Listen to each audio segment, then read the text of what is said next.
नमस्कार सभी साथियों को प्यार भरा नमस्कार।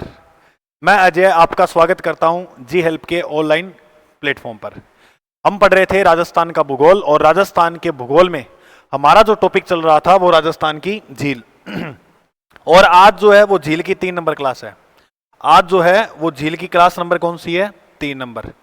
आप एक बात याद रखना अपने जीवन में कि सूरज जैसे चमकना है तो सूरज जैसे जलना होगा। सूरज जैसे चमकना है तो सूरज जैसे जलना होगा। नदियों सा आदर पाना है तो पर्वत छोड़ निकलना होगा। इसी मोटिवेशन कोट के साथ हम अपनी आज जो क्लास है वो शुरू करते हैं।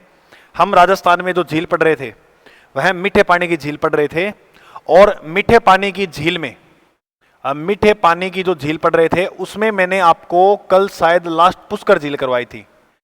अच्छा, एक आपके साथी का कमेंट था, सर आपने एक तो झील पढ़ाई क्रेटर, ठीक है, और एक झील आपने पढ़ाई काला डेरा, और आपने ये बात कही कि सर ये जो दोनों झील हैं वो ज्वालामुखी का उदाहरण है, क्रेटर और काला डेरा। तो इसमें हम कैसे पहचान करेंगे कि ये क्रेटर झील का उदाहरण है, ये काला डेरा झील का उदाहरण है? बहुत प्यारा और शानदार प्रश्न था आपका, और इन क्लासों को लेकर जो है आपका प्यार वो है बहुत अच्छा मिल रहा है मुझे। मैं इसके लिए बहुत दिल से आभारी हूं। तो सुनो मेरी बात। क्रेटर झील का मतलब जो ज्वालामुखी फटता है तो उससे जब छोटा गड्ढा बनता है तो वो तो होता है क्रेटर। ज्वालामुखी फटने से जो बड़ा गड्ढा बनता है वो क्या होता है? काला डेरा। और समझ में आ गई? बस इतना ही कंसेप्ट था और क्या इसमें, है ना। चलो, मीठे पानी की झील पढ़ रहे थे और मैंने वो ट्रिक बताई थी, राज बाको सीप पिन। राज बाको सीप पिन, सीप पिन, फाफ आऊं काग। राजसमंद पढ़ ली हमने, जयसमंद पढ़ ली, बाल समंद पढ़ ली, कोलायत पढ़ ली, सिलीसेड पढ़ ली, पुष्कर पढ़ ली। आज जो हम है वो पिछोला पढ़ेंगे, नक्की पढ़ेंगे और इसके आगे वाली जो झील है उनकी चर्चा करेंगे। सबसे पहले हम जो झील है वह पढ़ेंगे पिछोला। बहुत प्यारी और शानदार झील पिछोला झील। करें शुरू? तैयार हो आप सभी? हाँ गुरुजी, हम एकदम बढ़िया तरह से जो है वो झील की क्लासों को लेने के लिए तैयार है। ठीक है, हाँ।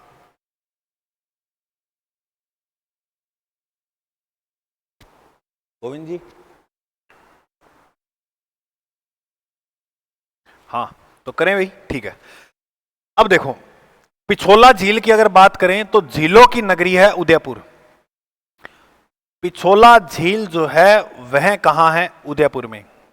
ऐसा कहा जाता है उदयपुर की सबसे प्राचीन और सुंदर झील में जो नाम आता है वो आता है पिछोला का। सबसे प्राचीन व सुंदर झील पूछे उदयपुर की तो आप क्या बताओगे? अब वो झील जो है, अब वो झील है पिछोला। अब अपने कहानी सुनते हैं पिछोला झील के निर्माण की, कि इसका जो निर्माण है वो किस प्रकार कैसे हुआ था। बात करें तो जब ये पिछोला झील का निर्माण हुआ उस समय जो शासक थे उन शासक का नाम है महाराणा लाखा। महाराणा लाखा। अब देखिए, राजा का नाम है महाराणा लाखा। आपने उदयपुर के अंदर कुछ महल पड़े होंगे,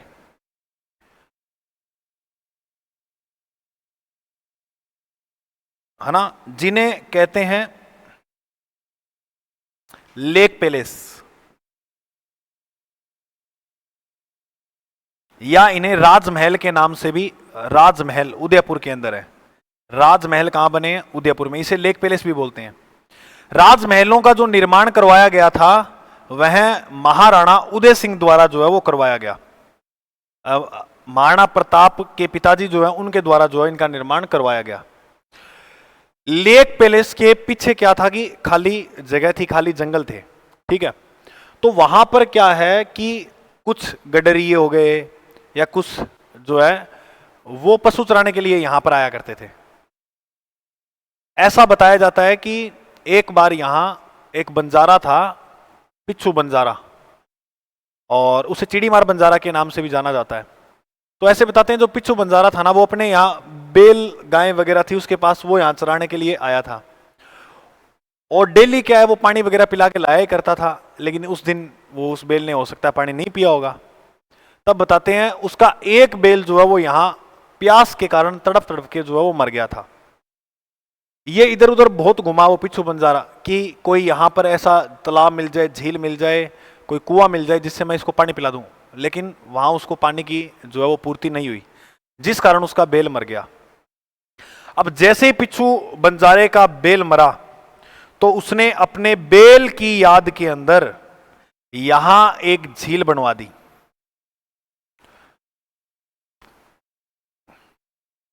अपनी बेल की याद के अंदर क्या बनवाई?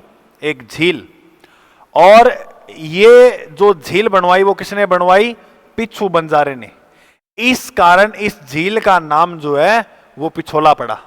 लेकिन कुछ जो इतिहासकार हैं वो ये बात भी बोलते हैं कि ये राजमहलों के पीछे बनी है और पीछे बनने के कारण इसका नाम क्या पड़ा है? पिछोला। जो भी कारण रहे होंगे, हमें ये बात याद रखनी है कि इस झील का, ये जो पिछोला झील है, इसका जो निर्माण है वो किसके द्वारा करवाया गया है? चिड़ी मार या पिच्छू बंजारे के द्वारा। इसके अंदर दो नदियों का जल आता है। कितनी नदियों का? दो। सिसारमा नदी और दूसरी नदी का नाम है बुजड़ा। सिसारमा और बुजड़ा नदी का जल आता है किसके अंदर? पिछोला झील के अंदर। अब बात करते हैं, राजा थे महाराणा लाखा। महाराणा लाखा के काल में, महाराणा लाखा के शासनकाल के अंदर इस झील का जो निर्माण करवाया था, पिछोला झील का जो निर्माण करवाया था, वह 14वीं शताब्दी के अंदर पिच्छू बंजारा, या इसे आप कह सकते हो चिड़ी मार बंजारा,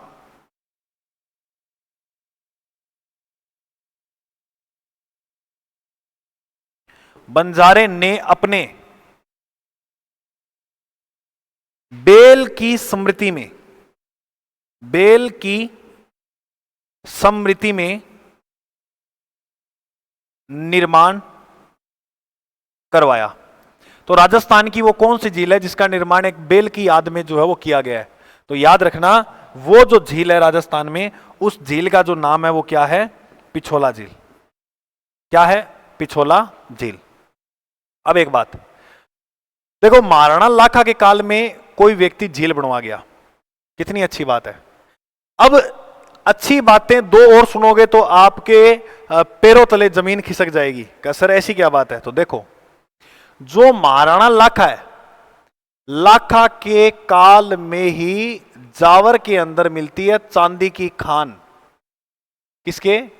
लाखा के काल में। अब एक बात थोड़ा जरा सोच के देखो, ये कि हमारा घर है और हमारे घर के नीचे चांदी की खान निकल जाए तो उस पर अधिकार किसका होगा? आपका। तो वही बात है, लाखा के काल में जावर के अंदर उस समय क्या निकली थी? चांदी की खान।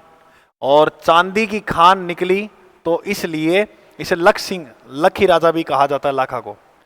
एक तो किस्मत यहां देखने को मिली, दूसरी किस्मत जो देखने को मिली वो मिली झील की ओर। ये मतलब एक राजा को करवाना चाहिए झील का निर्माण, और राजा ने झील का निर्माण नहीं करवाया, लोगों ने करवा दिया झील का निर्माण भी। दूसरा किस्मत वाला काम ये हो गया, अपने आप लोग झील बना गए। अब तीसरी किस्मत वाली बात आप सुनोगे ना तो हैरान हो जाओगे। क्या गुरुजी? जोधपुर का राजा हुआ, मारवाड़ में राठौड़ वंश के अंदर राजा हुआ राव चूड़ा। चूड़ा के 3 संतान ही, ज्यों एक रणमलो, एक कान्हा था और एक हंसाबाई। अब किशोरी देवी चूड़ा की पत्नी, और एक पत्नी का नाम चांद कंवर भी था और एक का नाम इंदु भी था। लेकिन चूड़ा सबसे ज्यादा प्रेम अपनी छोटी पत्नी से किया करता था, किशोरी देवी से।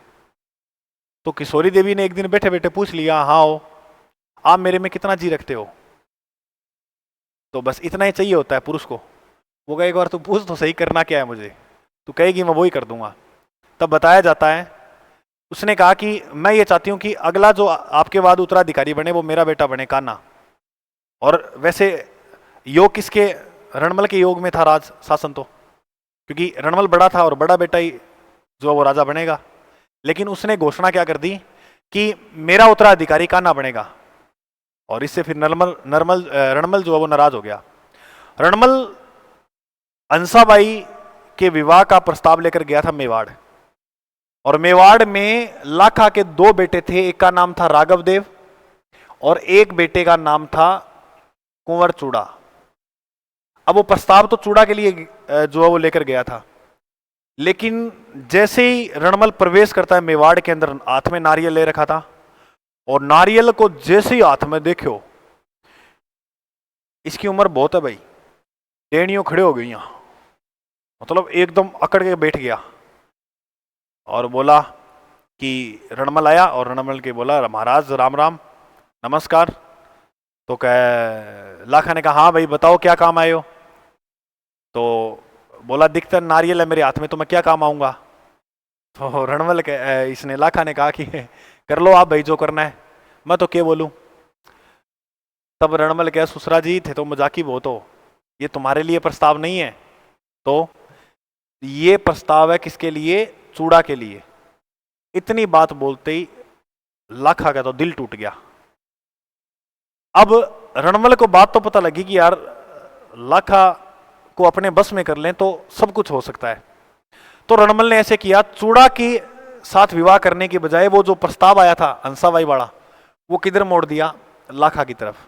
क्या लाखा मेरी सिस्टर की शादी मैं आपसे ही करूंगा, लेकिन उसकी एक शर्त है, मेवाड़ का जो अगला उत्तराधिकारी बनेगा फिर वो हंसाबाई और आपसे जो संतान होगी ना वो ही बनना चाहिए, ऐसे नहीं है चूड़ा और राघव देव को बनाओगे।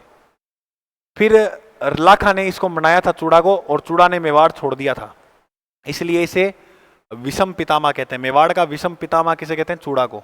और लाखा का विवाह हो जाता है हंसाबाई के साथ। तो देखो एक कितनी उम्र का आदमी है, कितनी उम्र का राजा है, और इसको एक बिल्कुल वो सलमान खान हो रहा, तो फिर वो रिलेशन हो गया, ये तो इसकी शादी होगी कैसे ना कैसे करके। तो बताओ किस्मत है या नहीं, चांदी की खान मिल रही है, झील का निर्माण हो रहा है और हंसाबाई को ब्याह हो गया, कितनी बढ़िया बात है। हाँ अब देखो पिछोला झील का निर्माण पिच्छू बंजारे ने करवा दिया, किसके काल में, याद रखना महाराणा लाखा के काल में। अब हम बात करते हैं पिछोला झील के किनारे क्या क्या चीजें बनी हुई है। तो देखो पिछोला झील के किनारे एक हवेली है जिसका नाम है बागोर की हवेली। एक हवेली बनी है जिसका नाम क्या है, बागोर की हवेली। बागोर की हवेली, बागोर की हवेली जो है, बागोर एक सभ्यता भी है भीलवाड़ा के अंदर। बागोर की जो हवेली है इसका निर्माण अमरचंद बड़वा द्वारा करवाया गया। अमरचंद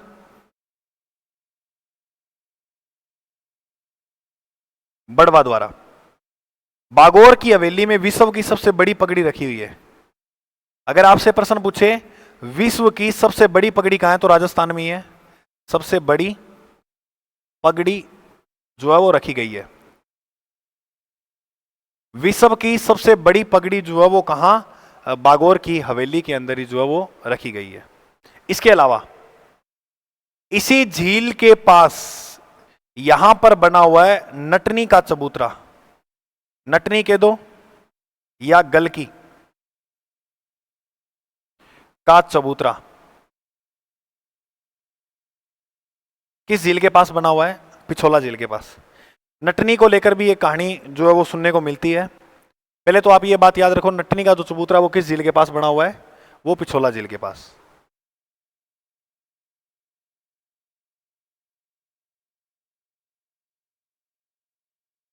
अब देखो इसकी क्या कहानी हुई थी। मेवाड़ महाराजा ने नटनी को जो है वो बुलाया और बोला नटनी नाच, क्योंकि नाच गाना करने वाली थी ये। तो नटनी बोली कि ये हर किसी के सामने नहीं नाचेगी, मैं तो उसी के सामने नाचूंगी। तब इस राजा ने कहा कि अगर तू मुझे डांस करके दिखाती है तो मैं तुझे मेवाड़ का आधा साम्राज्य जो है वो तेरे नाम कर दूंगा, लेकिन डांस मेरे तरीके से करना होगा। बोली हाँ बोलो कैसे करना है। इसके साथ जो था वो बेरोजगार था, तो इसने कहा कि अपने ऐसे करते हैं कि नाच के दिखा दें आधो साम्राज्य होगो, तो मैं उसके पास लेके जाऊंगी कि जानू तेरे लिए मैं मेवाड़ का आधा साम्राज्य लेके आई हूं, तो वो कितना खुश होगा, है ना। तो ये बात। अब इस राजा ने क्या प्रस्ताव रखा, इधर एक डंडा रोपा और एक डंडा जो है वो इधर रोप दिया, और इसके ऊपर जो है वो एक रस्सी बांध दी और बोला कि तुझे ये झील क्रॉस करनी है नाचते हुए, ठीक है, अगर तू ये झील क्रॉस कर गई तो आधा मेवाड़ तेरा। नटनी बोली कि बस इतनी सी बात है। अभी देखो, अब नटनी यहां पर चढ़कर चलना शुरू किए, चली चली चली चली चली चली चली और चलते चलते यहां पहुंच गई नटनी। तो राजा बोला रहा ये तो मतलब पूरा कर देगी जो मैंने बात बोली है इसको, तो फिर आधा साम्राज्य देना होगा। ऐसे करो, जल्दी जल्दी इस रस्सी को काटो। और जैसे ही ये रस्सी काटी और नटनी बेचारी नीचे आगे पट दनी सी गिरी और गिरते ही हटा मौत। और यहीं बनाया गया नटनी का चबूतरा। ये प्रश्न बहुत बार आरपीएससी ने पूछा है, नटनी का चबूतरा किस झील के किनारे जो है वो बना हुआ है। याद रखना, नटनी का जो चबूतरा है वो पिछोला झील के किनारे बना हुआ है। समझ में आई इतनी बात आपको? ठीक है, ठीक है, ओके। अब इसके अलावा यार और याद क्या रखना है, इसके किनारे एक मंदिर बना हुआ है और ये जो मंदिर है वो है चामुंडा माता का। यही नहीं है, चामुंडा माता का मंदिर जोधपुर में मिल जाएगा आपको, लेकिन एक चामुंडा माता का मंदिर उदयपुर में पिछोला झील के पास है। इस मंदिर की विशेषता यह है कि चामुंडा माता का ये जो मंदिर है, यहां पर चामुंडा माता के पगलियों की पूजा की जाती है, पद चिन्ह की जो है वो पूजा की जाती है। अब बताओ, राजस्थान के वो कौन से लोक देवता है जिसके पगलियों की पूजा की जाती है, पद चिन्हों की पूजा की जाती है? बताओ। बिल्कुल, कौन है? रामदेव जी। रामदेव जी के पद चिन्हों की जो है वो पूजा की जाती है। आपको इतनी बात समझ में आई? उदयपुर के अंदर है, उदयपुर की प्राचीन और सुंदर झील है। शासक महाराणा लाखा के काल में चिड़ीमार बंजारे ने झील बनाई।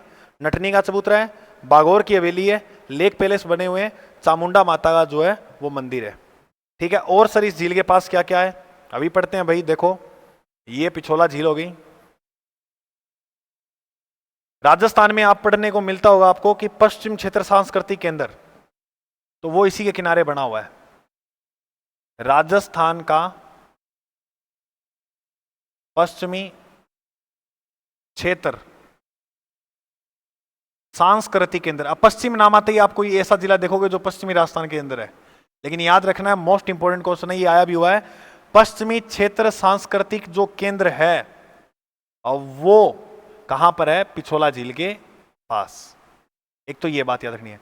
अच्छा ये बताओ आप, युद्ध संग्रहालय कहां है? युद्ध संग्रहालय, तो युद्ध संग्रहालय जो है, देखो हमारे 2 परमाणु परीक्षण किए हैं भारत में, और दोनों के दोनों कहां किए गए हैं? पोखरण। और पोखरण कहां है? जैसलमेर में। तो यहीं पर क्या बनाए गए हैं? युद्ध संग्रहालय। और युद्ध संग्रहालय की जो स्थापना की गई वो कब? 2015 के अंदर। ठीक है, अच्छा वो तो नोट लगा के वैसे लिख लेना। एक तो याद रखना है, राजस्थान पश्चिमी क्षेत्र सांस्कृतिक केंद्र है। अब इस झील के थोड़ा आगे जाएंगे तो यहां इस प्रकार से जो है वो पहाड़ियां बनी हुई है। ठीक है, और ये जो पहाड़ियां हैं, इन पहाड़ियों पर एक मंदिर है, और ऐसे बताते हैं ये मंदिर है करणी माता का। वैसे करणी माता का जो प्रसिद्ध मंदिर है वो देशनोक बीकानेर में है, लेकिन एक करणी माता का मंदिर यहाँ भी है पिछोला जिले के। आप पीछे की ओर जाओगे तो एक पहाड़ी दिखेगी आपको, रास्ता दिखेगा, तो वहां ये मंदिर इसलिए इंपॉर्टेंट है क्योंकि यहाँ पर अब लोगों को पहाड़ी पे चढ़ने में दिक्कत होती थी, तो वही बात पुष्कर में पड़ी थी। एक रस्सी एक तार यहाँ बांधी और एक इधर, और यहाँ पर लटका दी क्या भाई? ट्रोलियां, है ना, जिसे बोलते हैं रोप वे। करणी माता के जो मंदिर में रोप वे लगाया गया वो राजस्थान का दूसरा रोप वे था जो 2008 में लगाया गया। ये कौन सा रोप वे है? सेकंड रोप वे। राजस्थान का जो दूसरा रोप वे है वो कहां लगाया गया है? वह करणी रीट के वाले साथी जो देख रहे हैं वो मान के चलाएं, ये प्रश्न इंपॉर्टेंट है। राजस्थान का दूसरा रोप वे, पहला तो लगा सुंदा माता जालोर 2006 में, राजस्थान का दूसरा रोप वे लगा करणी माता के मंदिर के पास उदयपुर में 2008 के अंदर, और राजस्थान में तीसरा रोप वे जो है वो पुष्कर में, कल जो मैंने आपको पढ़ाया था। अब बात करें राजस्थान का चौथा और 5वां रोप वे, ये दोनों के दोनों जो रोप वे हैं वो कहाँ लगे हैं? जयपुर में। और छठा रोप वे जो है वो नीमच माता का मंदिर है उदयपुर में, छठा रोप वे वो। तो राजस्थान में वर्तमान में 6 रोप वे हो गए हैं, ये बात आप याद रखना। ठीक है, तो एक तो ये याद रखना करणी माता का मंदिर है जहां पर रोप वे है।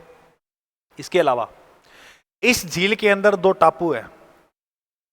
कितने टापू है? 2। इसमें एक टापू का जो नाम है वो है जग मंदिर।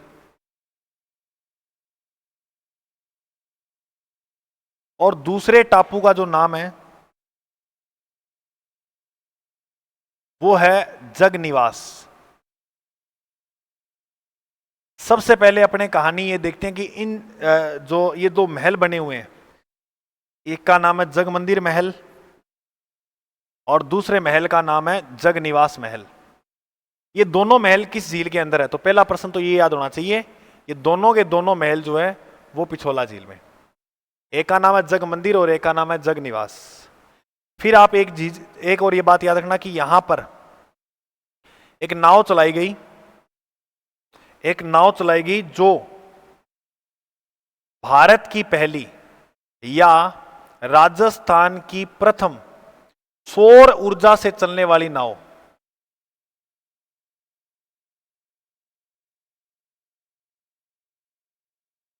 ये लिख लेना, ठीक है? उच्च संग्रहालय बड़ेगा, सौर ऊर्जा संचालित नाव। राजस्थान की पहली सौर ऊर्जा से चलने वाली जो नाव है वो कहां चलाई गई थी? पिछोला झील में। याद रखना, यह भारत की पहली सौर ऊर्जा से चलने वाली जो है वो नाव है। सौर ऊर्जा क्या होती है? सौर प्लेटें लगाते हैं ना अपने घर के ऊपर, यानी धूप से जो ऊर्जा मिलती है, धूप से ऊर्जा मिलती है इस नाव को और ये फिर चलती है। तो सौर ऊर्जा से चलने वाली भारत की या राजस्थान की पहली नाव जो चलाई गई वो किस झील में? पुष्कर। और सौर वेधशाला जो है वो फतेह सागर, वो कल पढ़ाऊंगा मैं आपको, ठीक है? अभी एक बार इधर समझो। अच्छा, एक तो क्या है? जग मंदिर, और एक है जग निवास। पहला प्रश्न तो ये देखना है कि इसका निर्माण जो है वो दो लोगों का नाम आएगा इसमें। शुरू किसने किया और पूर्ण जो निर्माण है वो किसने किया, और इसका जो निर्माण है वो किसने करवाया। ऐसा बताया जाता है जग मंदिर का जो निर्माण शुरू किया था उस राजा का नाम था कर्ण सिंह। महाराणा कर्ण सिंह द्वारा जो जग मंदिर का निर्माण, जग महल का जो निर्माण है वो शुरू किया गया। अब देखो, एक तो मंदिर है, एक निवास है। सबसे पहले काम हम मंदिर में करेंगे। यह ऐसे याद रखना, एम पहले आता है और एन बाद में आता है। इसका पूर्ण निर्माण जो करवाया वो जगत सिंह फर्स्ट ने। बस ये मत भूल जाना, द्वितीय मत कर देना। मंदिर का काम सबसे पहला होता है, सारों पहला मंदिर है, बाद में निवास है। तो जगत सिंह फर्स्ट ने मंदिर बनवाया और जगत सिंह द्वितीय ने जग निवास बनवाया। या एम पहले आता है तो पहले वाले ने मंदिर बनवाया और दूसरे वाले ने निवास बनवाया। ठीक है, इतनी बात याद रखना। अब हम बात करते हैं जग मंदिर की। तो जग मंदिर में एक तो बात याद रखनी निर्माण की, दूसरी बात कि इसके अंदर जो शरण है वो किस किस को दी गई थी। एक तो जो शरण है वो दी गई थी खुर्रम को। सर खुर्रम को शरण क्यों देनी पड़ गई? ये खुर्रम तो वही है ना जिसे शाहजहां के नाम से जाना जाता है। हाँ भाई, ये वही है। तो सर इसको ऐसे क्या नौबत आ गई कि करण सिंह ने इसको शरण दी, यानी इसको शरण जो है खुर्रम को वो करण सिंह ने दी, ऐसी क्या नौबत आ गई? थोड़ा सा इंडिया पे आओ। इंडिया में अकबर पढ़ा है? पढ़ा है, हाँ गुरुजी पढ़ा हुआ है। अकबर का बेटा कौन था? सलीम। अकबर का बेटा कौन? सलीम। सलीम बोले तो जहांगीर। सलीम का बेटा कौन? सलीम का बेटा खुर्रम, और खुर्रम बोले तो शाहजहां। इतिहास से वास्तव में ही बहुत कुछ सीखने को मिलता है। थोड़ा समझना, आप पे जब कोई घटना घटित होगी ना ऐसी, तब आप समझोगे कि हाँ गुरुजी बी टाइम यानी हमने पढ़ी बात, अब ये बात पढ़ी थी और ऐसी स्थिति आ जाए तो इनसे कैसे सामना जो है वो करना है। ठीक है, चलो देखो, अकबर ने सुलह कुल की नीति अपनाई, अच्छा राजा हुआ। अच्छा ऐसे कि मतलब इन्होंने जो है वो संबंध अच्छे बना लिए थे, युद्ध की बजाय इन्होंने शांति का व्यवहार जो है वो अपनाया था।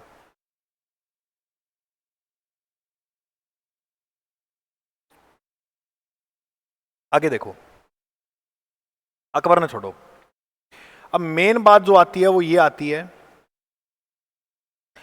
अकबर के दरबार में एक दासी आया करती थी नाच गाना करने के लिए, जिसका नाम है अनारकली। आप नाम पे मत जाओ, इसकी उम्र बहुत थी। अनारकली सोचो तो ऐसे नहीं है कि 20 साल की थी ये, नहीं उम्र बहुत थी इसकी, लेकिन ये बहुत छोटा था जहांगीर।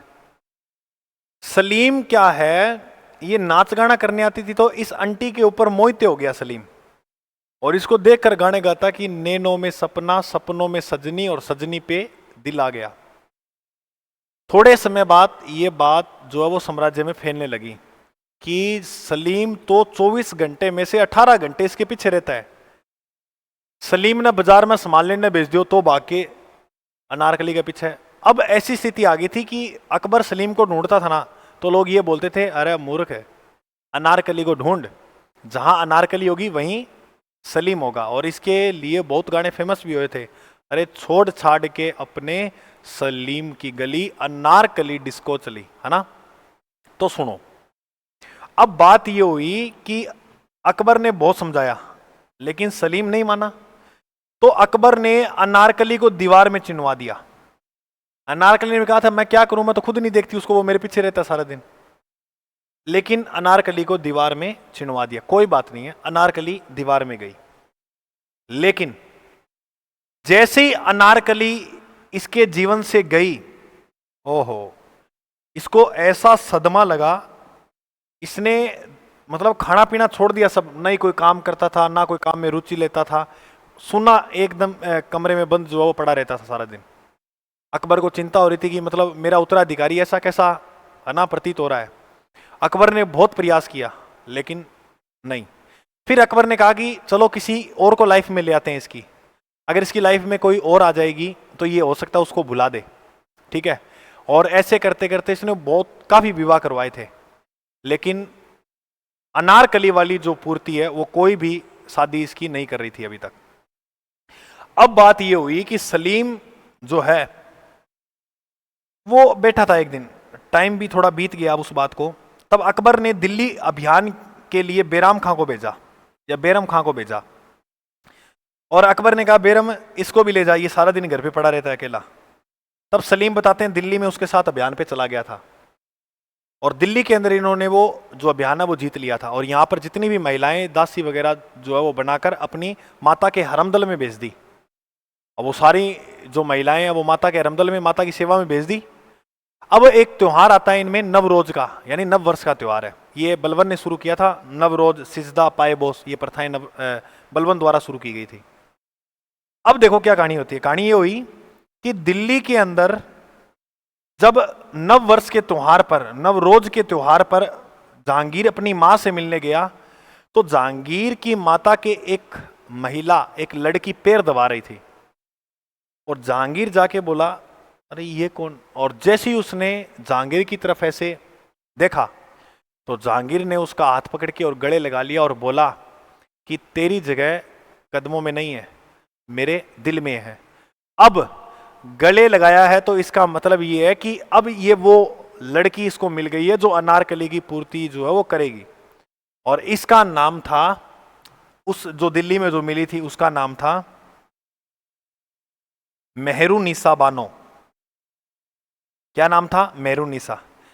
जहांगीर बोलो तू मेहरुनिसा को छोड़, तेरा नाम आज से है नूरी, नूर जहां, नूर महल।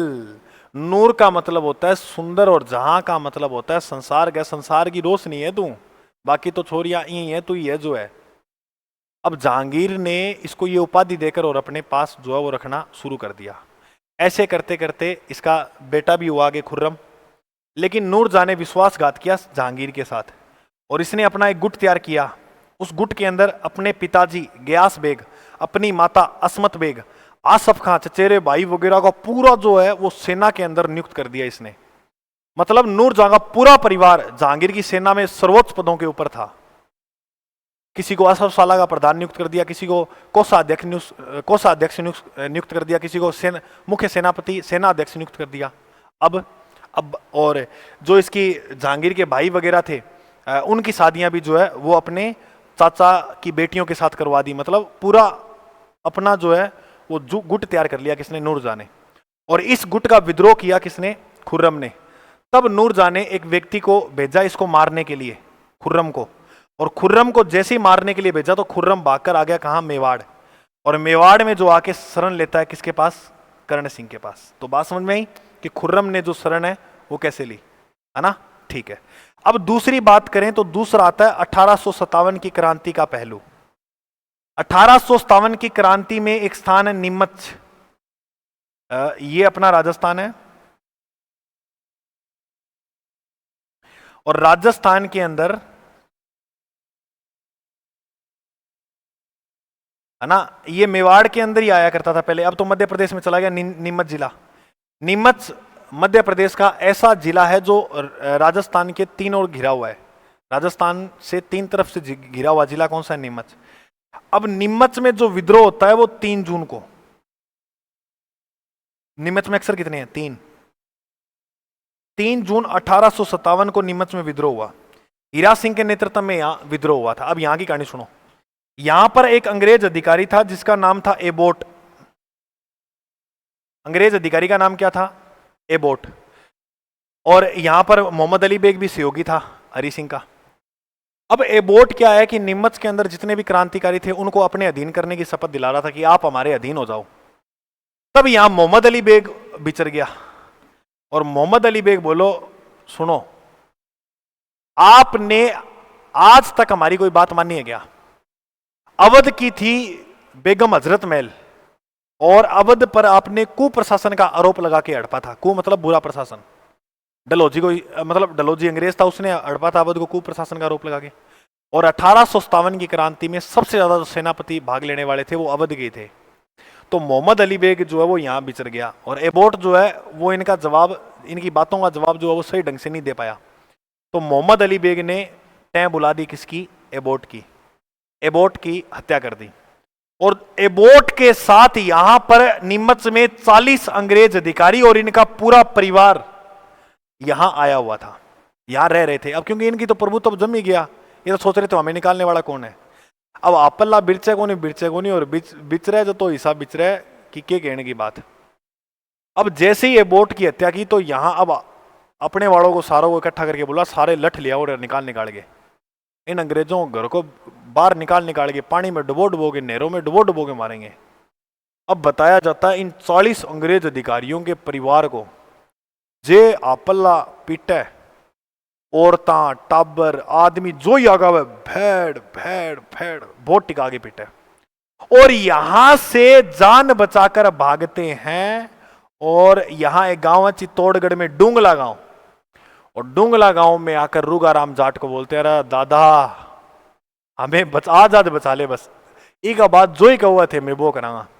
अब डूंगला गांव के रूगाराम बोले कि भाई मैं तो क्या बचाऊं, मैंने तो आप कुट्टा गावे, तो ऐसे करो सबसे सुरक्षित स्थान आप राजा के पास जाओ, क्योंकि राजा को भगवान मानती है जनता, तो राजा के ऊपर हाथ नहीं उठाएगी।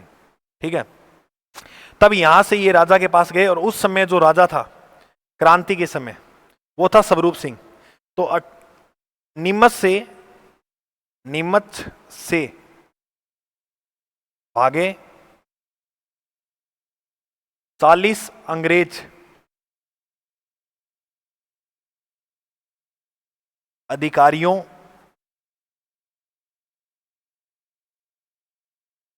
के परिवार को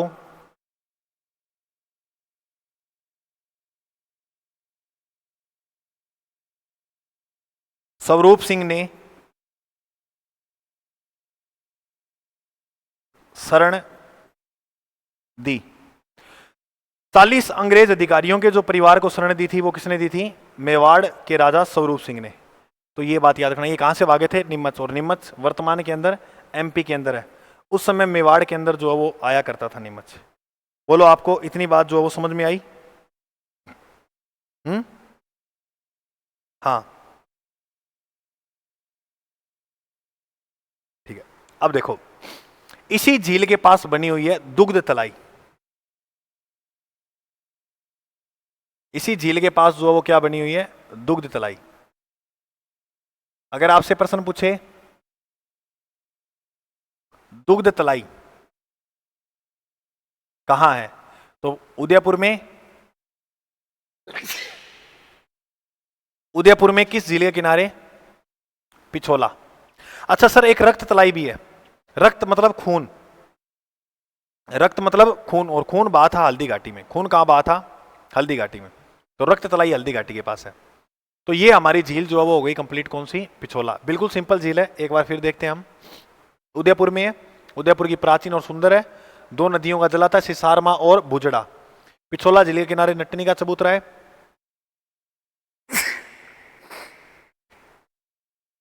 बागौर की हवेली है और लेक पैलेस बना हुआ है। चामुंडा माता का मंदिर भी है। दुग्ध तलाई है। राजस्थान की पहली सौर ऊर्जा से चलने वाली नाव यहां चली थी। राजस्थान पश्चिमी क्षेत्र सांस्कृतिक केंद्र यहां बना हुआ है। करणी माता का मंदिर है, जहां राजस्थान का जो है वो दूसरा रोपवे लगा हुआ है। जग मंदिर भी है, इसमें जग निवास भी है। जग मंदिर का निर्माण करण सिंह ने शुरू किया, लेकिन पूरा किसने करवाया था? जगत सिंह प्रथम। और इसी के नाम पर इसका नाम पड़ा जग मंदिर। और जग निवास जो है उसका निर्माण करवाया जगत सिंह द्वितीय ने। शरण जो दी गई वो मंदिरों में दी गई, याद रखना। खुर्रम को करण सिंह ने दी थी, और 40 अंग्रेज अधिकारियों के परिवार को जो शरण दी थी वो किसने दी थी? स्वरूप सिंह ने। बोलो, आपको इतनी बात समझ में आई? अब हम एक झील और पढ़ेंगे, फिर उसके बाद जो है वो नेक्स्ट क्लास में देखेंगे, ठीक है।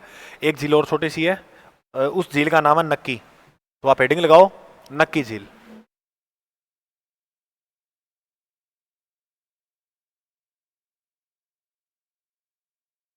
देखो भाई, नक्की जो झील है वो राजस्थान के माउंट आबू में है। और माउंट आबू कहां है? माउंट आबू है सिरोही में।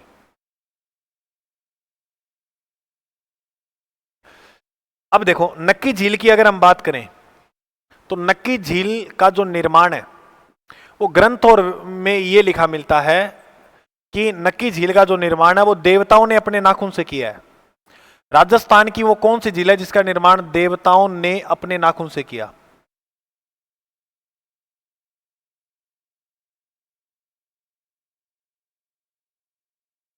यानी इस झील को देवताओं ने अपने नाखून से खोदा है,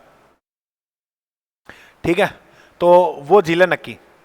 लेकिन भूगोलवेत्ता ये बोलते हैं कि भाई ये एक प्राकृतिक झील है। और प्राकृतिक जो झील है वो किसका उदाहरण माना जाता है? काला डेरा। काला डेरा सॉरी, क्रेटर, एक मिनट, क्रेटर झील। क्रेटर झील का जो है वो प्रकार माना जाता है। क्रेटर झील का प्रकार, एक और झील है भारत में, लोनार झील। ये भी क्रेटर झील का ही प्रकार माना जाता है। लोनार झील कहां है? मीठे पानी की झील है महाराष्ट्र में, ठीक है। ये भी क्रेटर झील का उदाहरण है। अब नक्की झील की हम बात पढ़ते हैं, तो सुनो। इस प्रकार से ये नक्की झील बनी हुई है, ठीक है। देखो, नक्की झील की अगर हम बात करें तो इसके उपनाम, राजस्थान की सबसे ऊंची झील। देखो, राजस्थान की सबसे ऊंची चीजें जो है वो सारी सिरोही में ही है, माउंट आबू में है। ऊंचा अभ्यारण्य हो, ऊंची झील हो, ऊंचा पर्वत हो, है ना, ऊंचा स्थान हो, वो सारा, ऊंचा पठार हो, वो सिरोही में ही है। राजस्थान की सबसे ऊंची झील कौन सी है? नक्की। पहला प्रश्न। एकमात्र झील जो सर्दियों में जमती है। ये जो झील है वो सर्दियों में जम जाती है, सर्दियों में जम जाती है। एकमात्र झील कौन सी है जो सर्दियों में जम जाती है? वो है नक्की। राजस्थान की सबसे गहरी झील,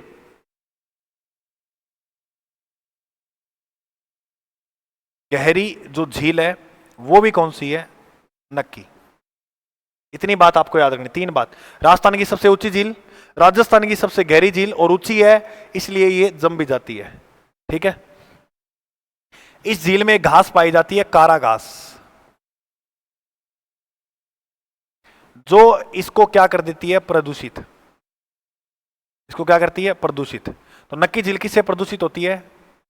कारा घास से, पहली बात। दूसरी बात, यहां पर दो गुफा बनी हुई है, एक हाथी गुफा और एक चंपा गुफा। अगर आपसे प्रश्न पूछा जाए हाथी गुफा और चंपा गुफा जो है वो किस झील के किनारे है, तो आप कहोगे नक्की के किनारे। इसी नक्की झील के किनारे तीन पर्वत बने हुए हैं। कितने पर्वत हैं? तीन। इंपॉर्टेंट। एक पर्वत का जो नाम है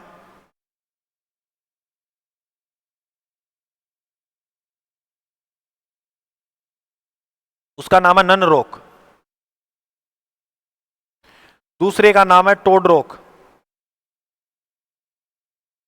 और तीसरे का नाम है नंद रोक या नंदी रोक।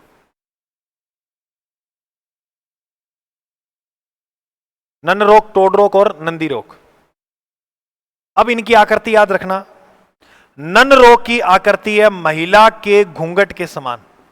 महिला का घूंघट होता है ना, उसके समान आकृति का जो है पर्वत, वो कौन सा है? नन रोक। टोड, टोड बोलते हैं मेंढक। टोड किसे बोलते हैं? मेंढक। तो मेंढक की आकृति का जो पर्वत है वो है टोड रोक। नंद, नंद, नंदी, नंदी किसे बोलते हैं? बेल को, है ना। तो बेल या सांड की आकृति का, बेल या सांड की आकृति का जो पर्वत है, सांड की आकृति का जो पर्वत है वो कौन सा है? नंदी रोक। इसी के पास, इसी झील के पास से हम सनसेट का दृश्य जो है वो देख सकते हैं। इसका मतलब होता है डूबते सूर्य का दृश्य।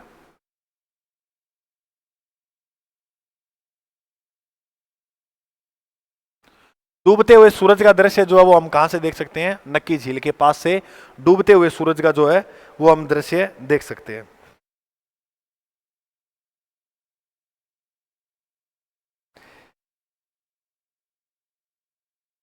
अब आपको एक बात याद रखनी है। एक जनजाति है जिसका नाम है गरासिया। गरासिया जनजाति अपने पूर्वजों की अस्थियों का विसर्जन इसी झील के पास करती है। ठीक है, इसी झील में करती है। तो लिखो, गरासिया जनजाति की पवित्र झील। गरासिया। और गरासिया जनजाति के लोग सर्वाधिक कहां देखने को मिलते हैं? सिरोही में। गरासिया जनजाति की कैसी झील है? पवित्र।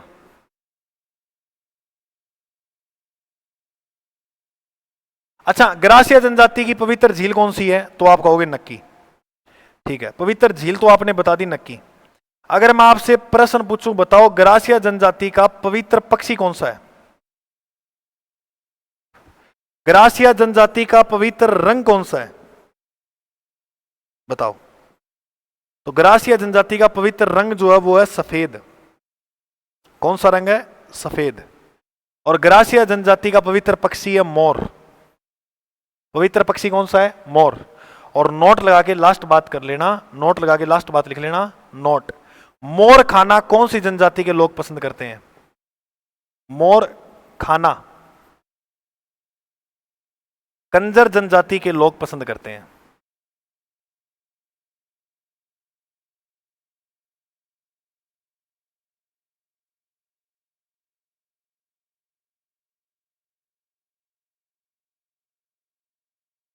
मोर खाना किस जनजाति के लोग पसंद करते हैं? कंजर जनजाति के। कंजर जनजाति के लोग मोर खाना पसंद करते हैं। लेकिन मोर प्रिय पवित्र पक्षी किसका है? गरासिया जनजाति का। मोर हमारे देश का राष्ट्रीय पक्षी भी है। राष्ट्रीय मिठाई मेरी जान जलेबी मांगा है, तो राष्ट्रीय मिठाई किसी है? जलेबी। तो ये बात भी याद रखना है, ठीक है। तो नक्की झील होगी पूरी और पिछोला झील हो गई। तो आप जरूर मुझे बताना कि क्लास जो है वो कैसी लग रही है, हमारे द्वारा जो किया गया प्रयास है वो आपको कैसा लग रहा है। कमेंट से ही पता लगता है, देखो, और तो हम कोई चारा ही नहीं है जैसे पता लगा लें, ठीक है। और क्लास को लाइक जरूर किया करें। अगर क्लास अच्छी लग रही है, नहीं लग रही है तो मत किया करो, कोई बात नहीं है। लेकिन अच्छी लग रही है तो किया करो, थोड़ा पता लग जाता है, ठीक है। और चैनल पर जो साथी आज पहली बार आया वो सब्सक्राइब जरूर करें। इसी प्रकार हमारी जो आगे क्लासें आपको देखने को मिलती रहेंगी। आज के लिए, अभी के लिए जय हिंद, थैंक यू क्लास देखने के लिए। मिलते हैं अपनी नेक्स्ट क्लास में।